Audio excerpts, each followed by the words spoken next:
You ever see a woman block an ambulance at a security gate? Not because she didn't hear the sirens, not because she didn't know the rules, but because she was the rules? Yeah, that happened. And the punchline? The man inside that ambulance was her own husband. Let me back up a second. It was a crisp Tuesday morning in a place called Briarwood Ridge, one of those neighborhoods where every mailbox matches, every lawn is cut to the exact same length, and the HOA board walks around like they're running a private country. And sitting at the head of that board, like a self-crowned queen, was Linda Halbrook. Linda wasn't elected so much as she installed herself into power. For 9 straight years, she ruled Briarwood like a gated kingdom. Nothing got in or out without her approval. Delivery trucks, painters, even the Girl Scouts had to book a week in advance if they wanted to set foot past those decorative wrought iron gates. So when that ambulance came screaming down Magnolia Lane at 8:37 a.m., lights blazing, sirens wailing, Linda did what she always did. She grabbed her clipboard, fixed her perfectly pressed white pantsuit, and marched straight out to the gate and stood right in front of it. Not on the sidewalk, not by the side, right in front of the damn ambulance. You should have seen her. Arms crossed, chin up, like she was guarding Fort Knox. The driver leaned on the horn. People started yelling. One of the paramedics shouted something about cardiac arrest. But Linda? She just raised a hand and said, "Not without clearance." What she didn't know, what nobody knew yet, was that the man in the back of that ambulance, the one slipping further from life with every wasted second, was Alan Halbrook, her husband. The same man who had fixed every leaky faucet in the neighborhood without ever asking for credit. The guy who baked extra banana bread for the widows on Sandalwood Drive. The one who quietly reorganized the HOA storage shed because it drove him crazy that nobody labeled the extension cords properly. That was Alan. Gentle, kind, quiet as a shadow. Married to a woman who never let him forget that order came before kindness. And now, he was dying.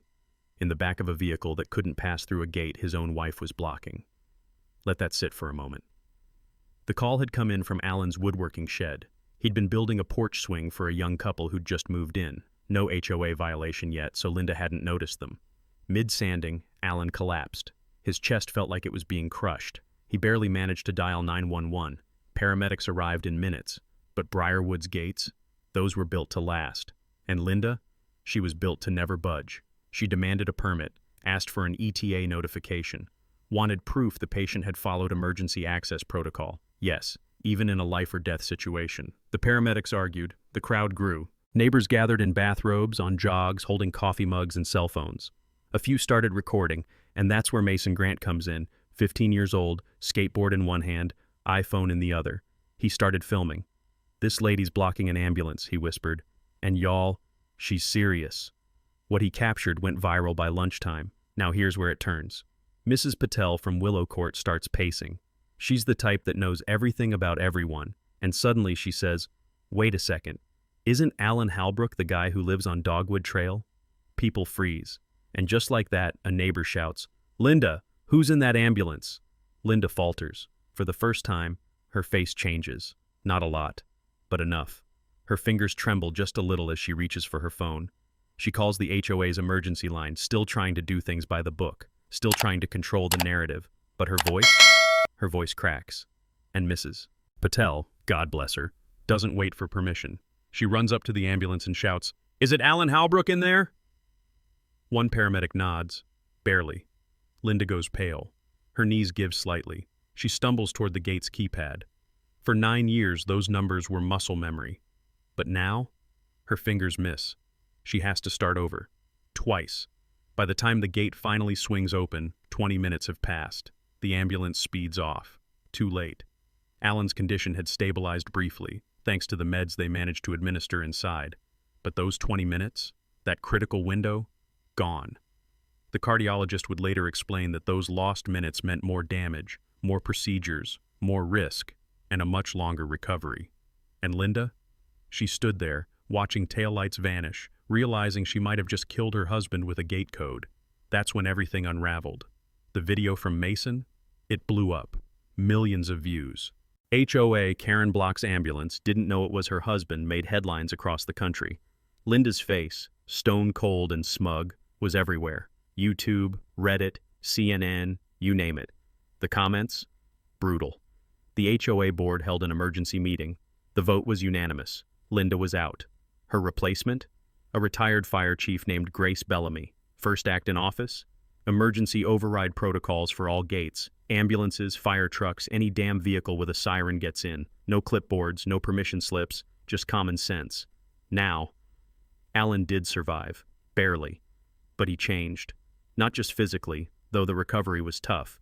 He changed inside. You could see it in the way he sat. Quieter, stiffer, like something had broken deeper than a rib.